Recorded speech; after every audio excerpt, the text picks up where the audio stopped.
TowneBank Mortgage is an equal housing lender. NMLS number 512138. This is not a commitment to lend.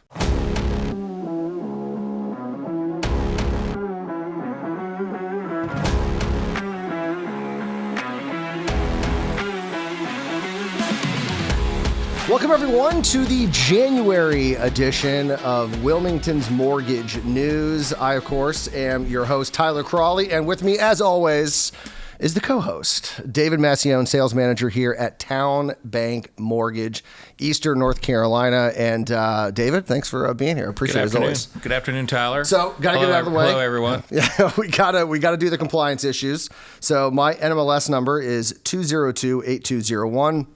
David's is 117378. And you probably could just say that. You probably have it memorized at this point. So I actually don't. Oh, you don't? I was going to ask if you had it memorized. There's certain numbers that stick in my head. Have you ever seen me reach for my card? Yeah. That's what I'm doing. I'm looking for my NMLS number. See, these are things that you're supposed to do before the show starts. You never. I think I was told never ask a question that you don't at least know the answer to. Actually, that's more if you're an attorney. If you're a lawyer. Right. All right. So the purpose of this podcast is to talk about kind of what's happening with regards to the mortgage markets, how that's going to impact real estate, especially here in southeastern North Carolina. And what we've been watching, of course, I mean, you know, David and I, and of course, mostly anyone who watches any real estate news, the two big reports, and we talked about it on the last podcast, it's inflation data and it's the jobs report. And the way it works, every month we get the jobs report almost right at the beginning of the month, and then later in the month we get CPI, which would be inflation data. We are going to start with jobs because that's what we got earlier in this year. And once again, David, we got another pretty good jobs report. It was below the average that we saw last year. Economists were expecting about 200,000 jobs. We got about 223,000, so it was a beat, showing the labor market still pretty strong. So it wasn't what people were hoping to see, even though we did create jobs. It's funny that people want to see a weaker job market because in another era, you know, right now the weaker job market, it means that the Fed is achieving its goal of slowing the economy down. And the reason that they're trying to slow the economy down is to slow inflation. So in other times, a strong job report would have actually raised interest rates. Yep. And this was a jobs report that lowered interest rates because they thought that the Fed was, well, yeah, I don't know. It's just things are getting turned on their head. Well, that is very true. Is that right? Did I get that right? Yeah, no, it's very weird because like we see these job numbers come out and you kind of like inside, you're like, yeah, people are working, they're going back to work, or they're getting new jobs or whatever. There's jobs being created. But then you're like, oh no, we actually want a slower jobs report because that will show the Fed that things are moving in the right direction, that their rate hikes are cooling things off. And therefore we're going to see possibly fewer rate hikes because we are supposed to continue to see rate hikes. Right. It's not an issue of they're going to pull back rates. It's, are they going to slow down? But the day that we got that data, we actually had interest rates went down. Yeah. But that was because of the wage portion, was it not? Because the wages are not accelerating as much as expected. Yeah. So actually right now, the bond market we're having good days and bad days. We're actually well off the highs in interest rate, but that's because people do believe that the Fed is eventually going to achieve its goal of slowing the economy, but specifically raising the unemployment rate. Yeah, and as I mentioned, the 223 number, I think in 2021 or 2022, getting my years confused, last year, we'll keep it simple, last year, I think they averaged about 350 a month because we had a really big start of 2022. And so even though this number did beat the street, as they say, it was much lower than the average that we saw. So it is kind of in a way a sign that the labor market is cooling compared to where we were. So maybe that's one of the reasons why. But let's get into the other big report, which of course was the CPI report, Consumer Price Index. That shows us what's happening with consumer prices, which is the big inflation report. And always, it's important to remember that the Fed looks at PCE, not the CPI, but we all look at the CPI. The media loves the CPI. And it showed a slowdown, 6.5%. Last month, we were over 7%, and this was the 6th straight month of declines. So we're still seeing price growth, but it is slowing. Well, and it's interesting how just important the CPI report has become, and it's always been an indicator of what interest rates should do. Inflation. You tell me again. This is the third show we've done, and I've said it 3 times. You tell me what's going to happen with inflation, and I will tell you what's going to happen with interest rates. But the thing is in the last 14 years, we really haven't had any inflation, and so the CPI really, it was important, but it kind of lost its luster because we just knew there was never going to be any inflation. But in the last 2 years, CPI has become front and center because clearly inflation is not transitory. And, but you're right, it has come down. The question is just like interest rates. Interest rates, where the 30-year fixed rate peaked at around 7 something, and now we're down, getting closer to 6. Nothing goes straight up or straight down. There's always a stair step up or a stair step down. So, is this are we having a stair step down in inflation before it accelerates again, or are we is it over? And that's why in that CPI or that employment report, that's why I got it a little backwards when we first started talking. Normally, the day that interest rates came down, yet employment rose, it was the wage, and the inflation portion of any economic indicator right now has become where they drill down into the numbers. It's always what are prices doing, Yeah. So in the CPI, you're right. It has. What is the last CPI? What's the official CPI in the last report? So 6.5. And we peaked out at what, 9.1 in June. Right. So we're down. We just.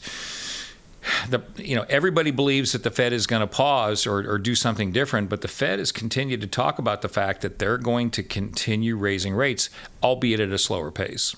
And I think what's kind of interesting too, that you look at this report and people will say, oh, well, I think inflation is higher than this. And this is a debate that I feel like since I've been paying attention, people have been arguing this is the right number, this is the wrong number. Right. But when these reports come out and you see things like inflation slowing, once again, prices aren't falling. They're just not increasing by a lot. And so if every month prices are still going up, even though it's only showing you this one number, if it's been doing it for 2 years, you have to take that into account. And so it's not saying that inflation is 6% from the beginning that we left the pandemic. It's just saying it's 6% at the end of December versus last December. That's what that number means. It's not taking everything into account. Right. Inflation is probably much higher when you take the full when we got out of the pandemic. Now, to see it to inflation falling, right, that just simply means that the pace of price increases is slowing down. To actually see prices fall would be either disinflation or deflation, depending on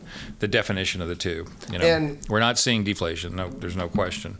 Yeah, no, we're not. Well, I did see deflation in used car prices. I think it was that and gas prices.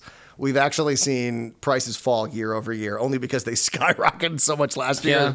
Everyone's well aware. And used car prices also skyrocketed, and we've actually seen a year over year decline. But they were so elevated last year, it's not going to feel like relief. That's the one takeaway, I think, is that even if you do see a little deflation, we're talking about the highs, so you're still not going to feel that much relief. Well, of course, that's why they take the core rate of inflation, the core CPI, which is taking out food and energy, which to me has always been, I don't want to use the word fallacy, to me it's always been, to the average person on the street, what do they spend their money on?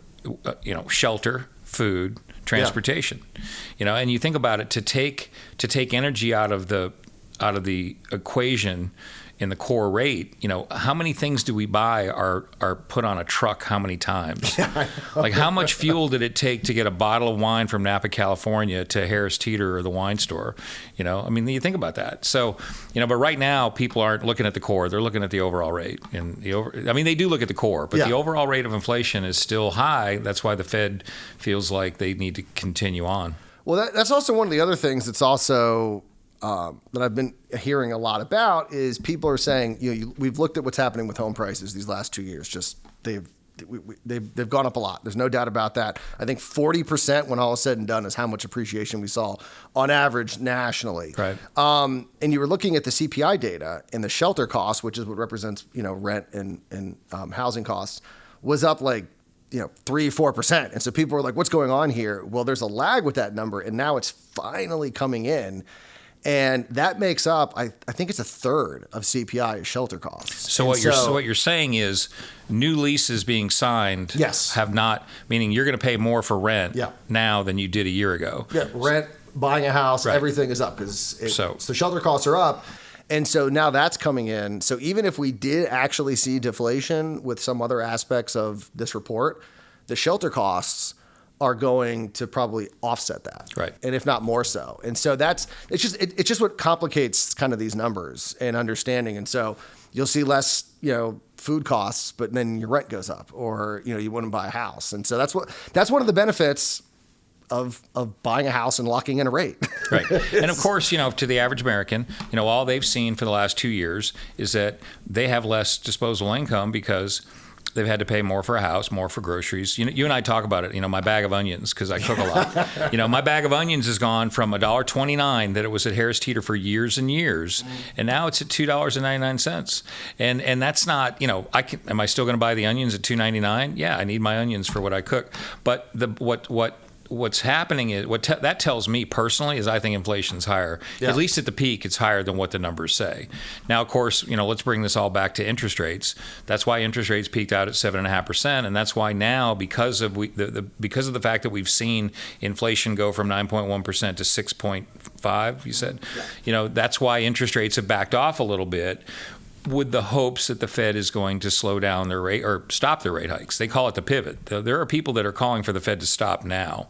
I personally would rather see the Fed go a little bit further, because I want inflation. Because if inflation reaccelerates, rates are going higher. So let's get the job done. That's just my personal opinion. Let's get the job done. Let's get interest rates to where they need to be, because the cure for higher interest rates, and I think I said this last time, is higher interest rates. Yeah. The Fed will stop inflation, and then interest rates will truly come down. They won't come down a little bit and then wait for the next CPI number and bounce back up. They will truly make a move down. I hope, but I hope that the next CPI report shows that inflation goes to 2%.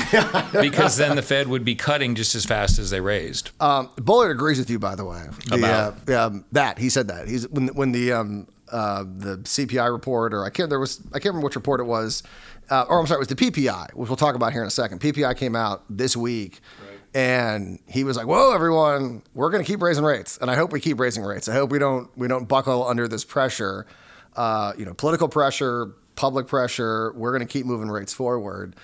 And so he did say that. He was like, I want to see us go full steam ahead. And since I mentioned producer prices, of course, producer prices are important because this is what the producers pay. Right. And that, of course, is going to influence what the consumer pays.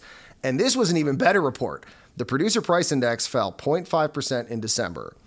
That was much bigger than the 0.1% drop that economists thought. And it was the biggest decline that we have seen since February 2020, month over month, which puts the producer price index now up 6.2%.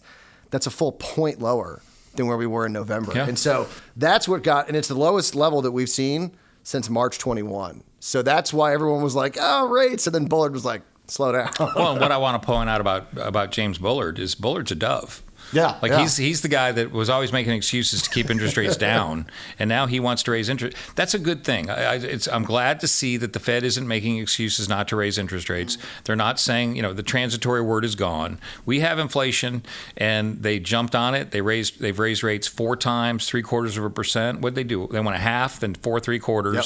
And the next one's expected to be a quarter. So they're serious about it. I mean, they're serious. So, I don't know. Have they stated where they need to see inflation go before they actually stop? No, I don't think they'd ever say that. Right. They've said that they want to get the Fed funds rate to over 5 and a little bit over 5. Right, we're going to 5. Yeah, so they've made it very clear about that. But no, I don't think they ever get specifics, because they don't want to then get stuck if it hits that number and then they don't lower rates and then the market freaks out. So they tend to be very sort of ambiguous right. with what the numbers are. I did want to jump into these because these aren't as watched as the reports that were. These are very heavily watched by everyone, like I said, in real estate and finance. But there are some other ones that aren't as watched, but I thought these numbers were important. And this was mortgage demand. So right. Mortgage demand comes out weekly from the Mortgage Bankers Association. It's a pretty interesting report. It just shows like people going into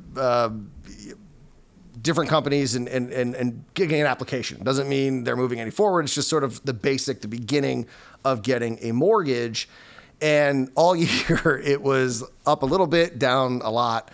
And we hadn't seen good numbers in a while. And to start January, To start 2023, I think the first week we were up like 1%, which was good, seeing up. But this last week it jumped 28%. And it was like, whoa, right. like to see a jump that big.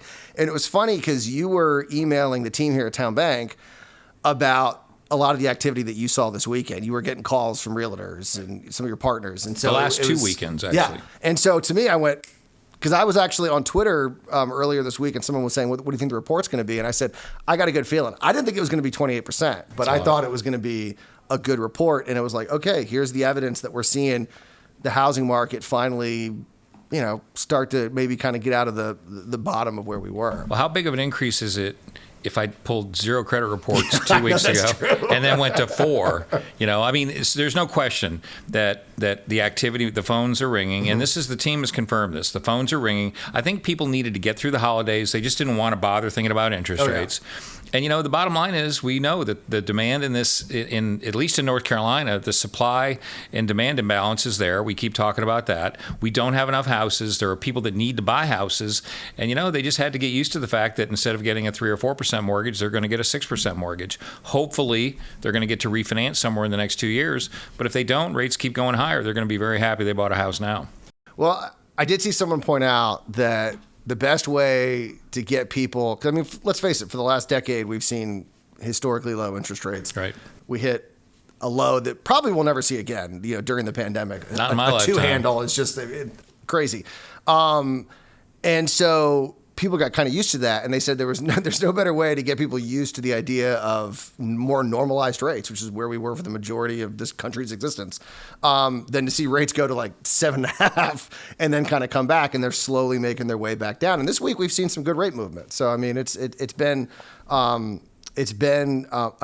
interesting time in housing, no doubt, to go from sort of just absolutely on fire to kind of this cool down period, and now we're kind of getting back to normal. And I just don't know if people remember what normal is. Well, normal, I'd like to point out that I bought my first house in October of 1993. Mm-hmm. That happened to have coincided with a refinance boom where rates had been, I don't know, you pick your top, from 18 to 15 to 13.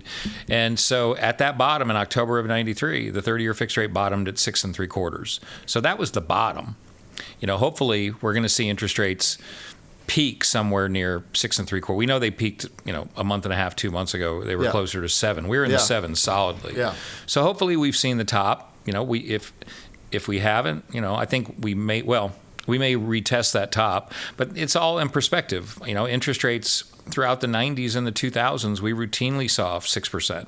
Routinely. Oh yeah. No, that's what's funny is just sort of like I said, getting back to this normal. But it's just been so abnormal for so long that it's now normal seems weird. I think that's one of the problems. 6 is the new 3. Yeah. Like orange is the new black. And then before we go, I also wanted to jump on builder confidence because, as you mentioned, right. There's no doubt our country is just incredibly underbuilt. I've seen anything from 1.5 to 5 million homes being underbuilt nationally. And in Wilmington, it's probably worse, in all honesty. But builder confidence has been falling all year.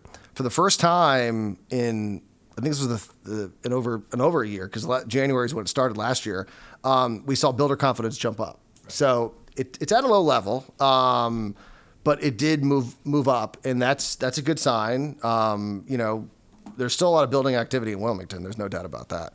But it's just good that we've seen some. Oh yeah, Brunswick County in particular. It's interesting that 3 of the people that I've talked to in the last 3 weeks that are actually working on contracts right now, they're going through their due diligence. Like one's trying to figure out if they can build a fence in the neighborhood. They just want to be sure. But these are all houses in the 300,000s, and the builders are not coming off their ask price at all. And it's already been decided. Several. They're all going to pay full price. The question is, can one, wants to know if they can put a fence in. The other one wants to know, when for sure the house can be done. They're just trying to make sure of some details, but the builders in that price range are not coming off their price. So what does that tell you? They're confident. Yeah, they are. No, you don't buy it, somebody else will. No, that's especially in an area like this where, and I did want to mention this because it relates. I saw some data from, I think it was, Bureau of Labor Statistics, and it was looking at migrations and job openings. And in particular, they saw for the first time, I believe, in the history of this country, Florida had more jobs than New York. Oh, wow. And it was like, wow. Like, we knew that Florida was just, I mean, you look at all the data, and Tampa, Miami are just leading rents and home price appreciation. So you knew it was hot. But it's gotten to the point now where there are now more people with more jobs in Florida. And I think that's a sign just for what's happening in the South. I mean, you look at, I think Zillow came out recently and said that Charlotte was going to be the hottest market of 23. And we've seen what's happened in Charlotte already. It's amazing it's going to remain as hot as it is. And so it just shows you what's happening in the South. I thought Florida was part of New York. Well, there has always been that connection. There's no doubt about that. And they finally, now we can argue that New York is part of Florida. There you go. That's true. That's the new reality for Florida there. But obviously, there's a lot going on in housing. And so that's why, if you have any questions, give the team here a call at TowneBank Mortgage here in southeastern North Carolina, and David or anyone else on the team can answer your questions that you might have about what's happening with rates, what's happening with the housing market, because that's what we do. We pay attention to that, and so give us a call, go to the website, email us, however you want to get in contact with us. Well, this has become my mantra. If rates go up, you're going to be happy you bought a house today. Yeah. And if rates go down, you're going to be happy you bought a house today because, A, when rates go down, there's going to be a lot of people who think they're waiting for rates to go down. So there's still that demand that's going to pop up, and you're going to be competing against a lot more people if rates go into the 5s or the 4s. So, buy now. If rates go down, refinance later. If rates go up, buy now and be happy you bought now. Yeah. So I think we can end it there. There. David, as always, appreciate it. All right. Thank you.